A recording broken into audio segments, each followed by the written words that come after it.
Mərhəmətli və rəhimli Allahın adı ilə. Allah Quranda bildirir ki, o insanı torpaqdan yaratmışdır. Öldükdən sonra yenə ora qaytaracaq və qiyamət günü də yenə də məhz həmən torpaqdan dirildəcəkdir. Baxın, insanın və torpağın tərkibində olan xlor, yod, silikon, kalsium və s. bu kimi bütün elementlər bərabər və eynidir. Həmçinin insanın 100 trilyon hüceyrəsinin hər birində onun gözünün rəngi, dərisinin rəngi, saçının rəngi və s. bu kimi 1000 kitabı dolduracaq tutumda haqqında deyinti məlumatı şifrələnmişdir.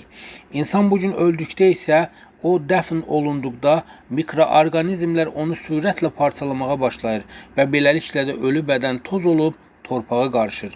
Əgər bugün bir insan öz cinsiyyətini dəyişdirmiş olsa belə, o qiyamət günü yenə də özünə məxsus yəni DNT şifrəsindəki məlumatlarla yenidən yaranacaqdır. Hətta buna işarə olaraq Peyğəmbərimiz Muhammed sallallahu aleyhi və səlləm bir hədisdə buyurmuşdur ki, o gün insan ilk dəfə dünyaya gəldiyi kimi, hətta kişi sünnətsiz olaraq yenidən diriləcəkdir.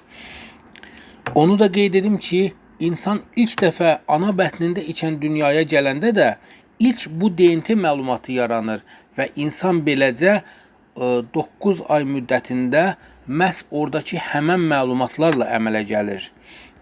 Əziz dinləyici, gördüyün kimi Allahın vədi bax bugünün aydınlığı kimi bir həqiqətdir.